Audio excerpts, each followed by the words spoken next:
Happy Halloween, everybody. And today I have a special episode for you all. Halloween movies ranked. Let's get straight into it.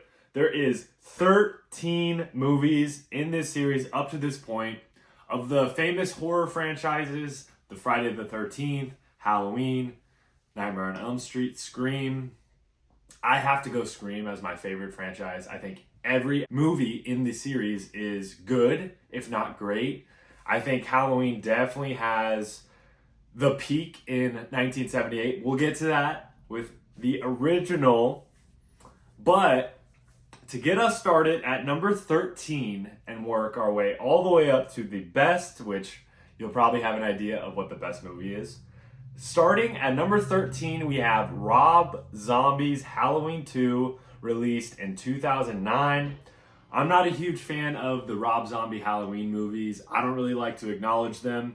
I can respect the attempt for sure. I think his task that he was given of rebooting a franchise, at this point in the 2000s, horror was gory. We had the likes of Saw, Hostel. I mean, torture porn was the era that movies were at, horror movies in the 2000s. Coming in at number 12, we have Halloween 2007. Now, the Rob Zombie, obviously. I think Halloween 2007, I can respect what Rob Zombie was trying to do, making Michael Myers' character, the things that he did, more realistic or just not really coming out of nowhere like in the other movies. He had a horrible upbringing. His family was an absolute mess, trash, hillbilly. There was abuse left and right. It was not good. And I can respect what he did. The reason why I have the first Rob Zombie Halloween above the second one goes off the rails. I really cannot recommend you not watching these enough. Just don't regard them at all. Getting into, we're still at this whole tier, 13 through 10 is my Letterboxd 1 star or worse. These are the worst of the worst. Coming in at number 11, we have Halloween Resurrection, 2002 release date. This was such a weird time for horror because we are coming 6 years after the Scream Renaissance and all of the Scream wannabes that came out. The I Know What You Did Last Summer, the Urban Legends, the Craft, movies like that. Halloween Resurrection was right before we got the torture porn era that Saw started. This one has Busta Rhymes. Probably the best part of this movie is him being in a kung fu fight with Michael Myers, which if that doesn't tell you what this movie is, I don't know what else to tell you. Jamie Lee Curtis gets killed off, spoiler alert, 10 minutes into this movie. She's wearing a wig. She looks absolutely horrible in this movie. Don't watch Halloween Resurrection. Last but not least, in the 1 star or worse tier, coming in at number 10, Halloween, The Curse of Michael Myers, 1995. This is Paul Rudd's second feature film ever, coming 2 months after the release of Clueless. Clueless came out July 1995, and this movie September of 1995. This is when Michael Myers and the Cult of the Thorn really takes this franchise down into the dumps. They're trying to tell us that Michael Myers is in this Cult of Thorn thing, and the whole storyline of him being related to Laurie Strode, and then Strode had an illegitimate daughter. Danielle Harris is the best part of kind of the Thorn trilogy, but she can only carry so much weight as a child in these movies. It's real bad. This next tier only has one movie, and that's the 2 star tier. Coming in at number 9, we have Halloween 5, The Revenge of Michael Myers, released in 1989. I think this is below average movie, but it's not absolute garbage. I think the Halloween 4, Halloween 5 era before we get into the Cult of Thorn, it's not terrible. It's definitely not enjoyable. I'm not trying to crank out Halloween 5 today even on a special holiday like this. I think it's more meant for comedy. I think it leans way too hard into the comedy aspects. Obviously, as I mentioned, Danielle Harris is the best part of Halloween 4 and 5. So that is coming at number 9. Now we get into the 2.5/3 star tier. At number 8, we have Halloween H2O, 20 years later, released in 1998. Josh Hartnett, Adam Arkin. This movie has a big step up from the other tiers for sure, that without question, but I think it's just kind of middle of the road. It's one of those movies that was trying to cash in off the Scream, adding some humor. Laurie Strode, Jamie Lee Curtis's character, in this movie, they decided to move her to California and change her name to Mrs. Tate or something like that. And it's okay. It's really okay. Shout out to Janet Leigh is in this movie, gives a cameo. Obviously, the star of Psycho and Jamie Lee Curtis's mom. That was a huge plus. LL Cool J's in this movie. You always love to see that. And that's pretty much all my thoughts on Halloween H2O. Number 7, Halloween Kills 2021. Evil Dies Tonight.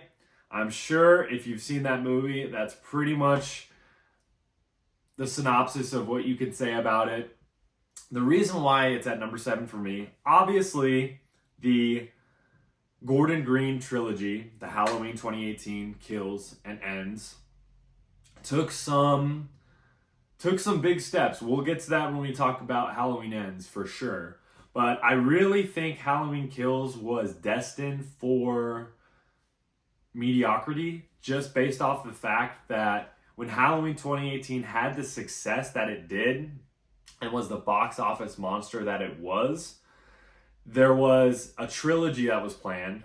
So we knew the second movie was kind of filler because we knew Michael wasn't going to die because we had that trilogy that needed to be concluded. So it really was just filler. Anthony Michael Hall is really going for it, and he does not succeed in my opinion.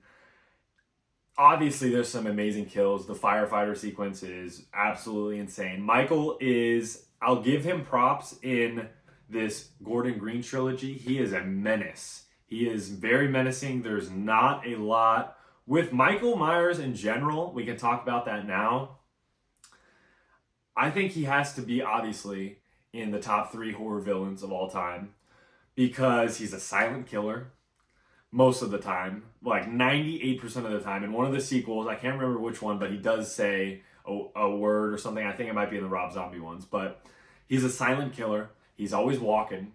You never see him running. He's at his own pace. He's gonna kill, move on, kill, and he shows no emotion. So I can give him that. He's a menace in those Gordon Green movies. Coming in at number 6, we have the original Halloween 2, 1981. This is really when Dr. Loomis starts to come off the rails. The highlights of rewatching all the Halloween movies when it's Halloween time or whenever you want to watch them, Dr. Sam Loomis goes absolutely off the rocker. He's shooting past cops in a cop car. He's causing Ben Tramer to crash into a van and explode. He's causing chaos. At the end of this movie, spoiler alert for a movie that's 44 years old, he's getting shot at. He's releasing gas cans and there's explosion. He blows up at the end of Halloween 2 and happens to survive it in Halloween 4, obviously coming back. It's crazy. He's one of my favorite characters just based off how crazy he is. Halloween 2 is a very solid entry in this franchise. Halloween Ends comes in at number 5, 2022.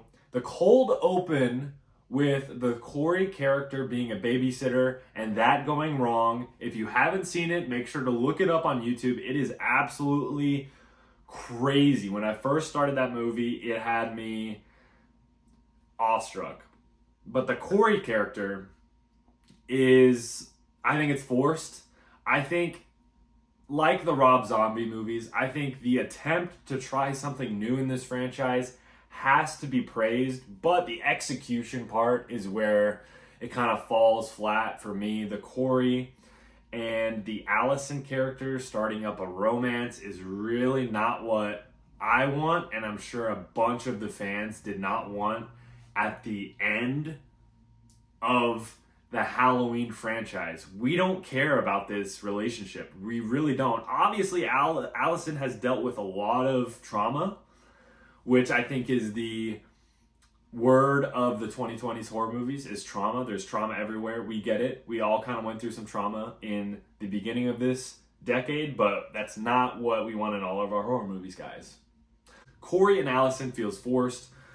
Obviously, we get Jamie Lee and Michael Myers at the end, which is a huge plus, but I really just think if you're going to bookmark a franchise like this, supposedly, I think they're going to come back eventually. They always do, for money. But I think it could have been better. Coming in at number 4, we have Halloween 4, The Return of Michael Myers, 1988. I think this is solid. One of the things with Michael Myers is they could never get the mask right from 1978 with the original all the way, I would say, until Halloween 2018. All of those masks in between look absolutely terrible. The dye's wrong in some of them. In H2O, his hair is blonde for one moment. It just looks terrible. It fits wrong. He looks like a ghost. Not like a good way in Ghostface. He just looks like a ghost. It just looks terrible. The original had it perfect, and Halloween 2018, I will give them props. The age effects that they do have it. I think the Gordon Green trilogy, Michael Myers mask looks really good, but the whole in between from Halloween, the original, the second one, all the way through the Rob Zombie ones, I think it just looks terrible. The one in Rob Zombie is just, it's okay. But Halloween 4, it's okay. I obviously want to give props to the Danielle Harris character.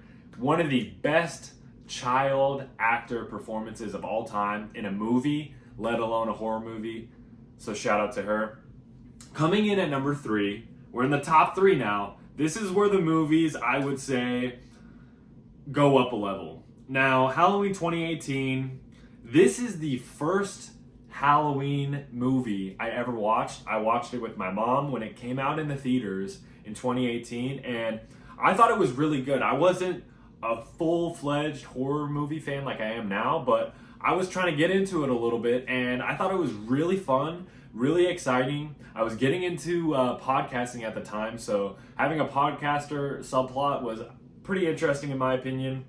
The Michael Myers in this, like I mentioned a little bit ago, the menace was there. I loved the Jamie Lee Curtis with her daughter Judy Greer and her daughter Allison.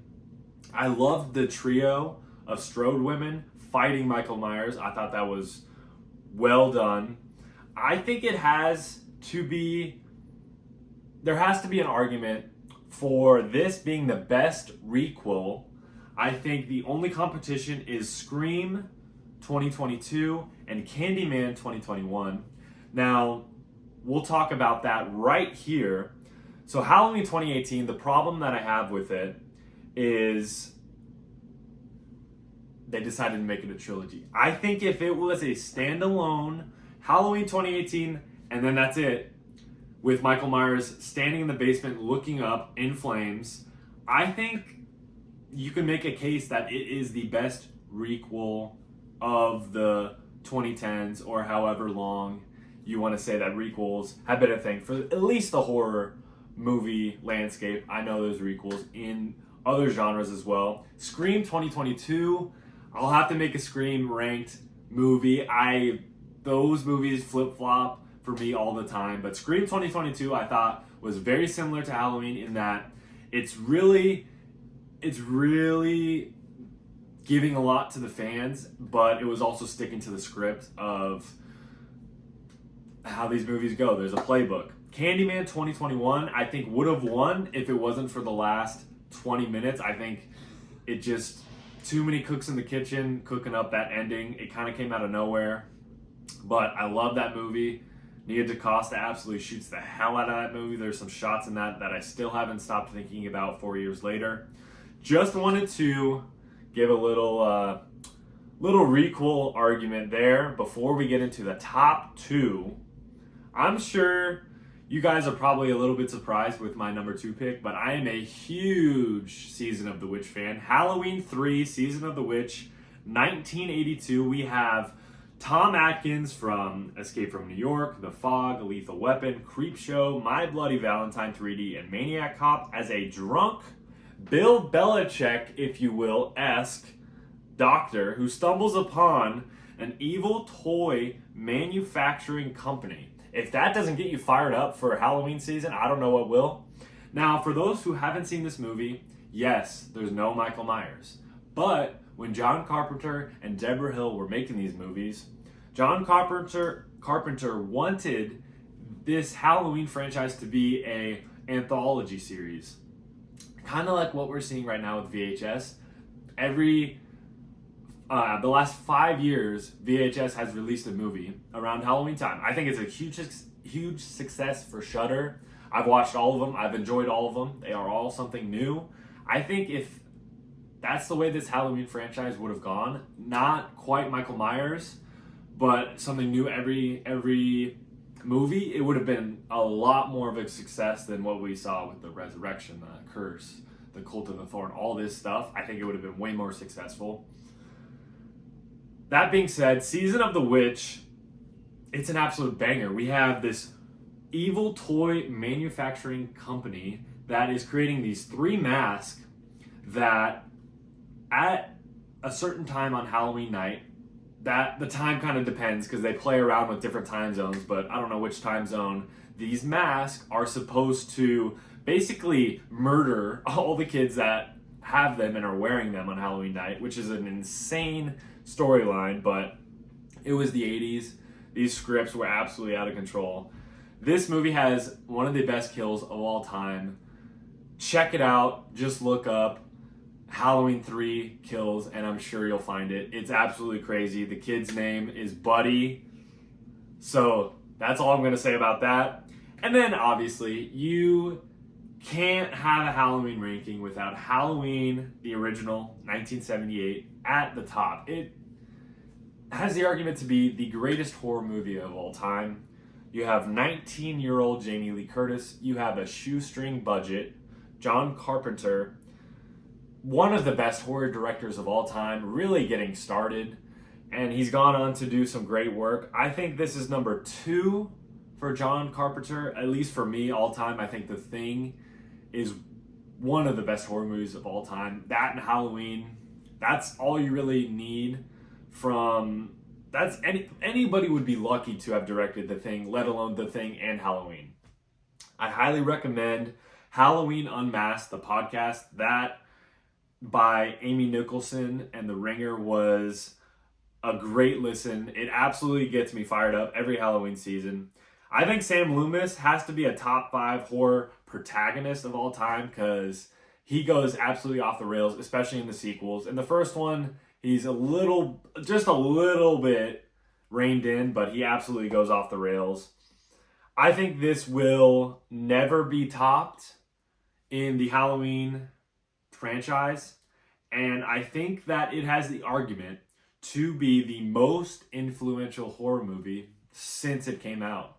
I think everybody is trying to capture what Halloween captured throughout the 80s and the 90s, and even to today. I think you can throw it on and it's perfect for the Halloween season. Even though it was shot in California, it looks like you're in a Midwest town, a small town, Haddonfield. It creates that vibe. Michael Myers is stalking around. You got Jamie Lee Curtis, who's gone on to win an Oscar, just getting started. And what can I say about it that hasn't already been said? It's one of the greatest horror movies of all time, let alone movies of all time, for a shoestring budget. It was quite the accomplishment.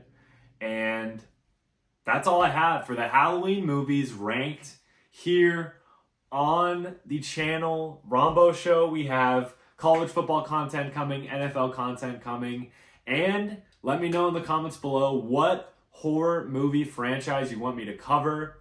Thanks for watching.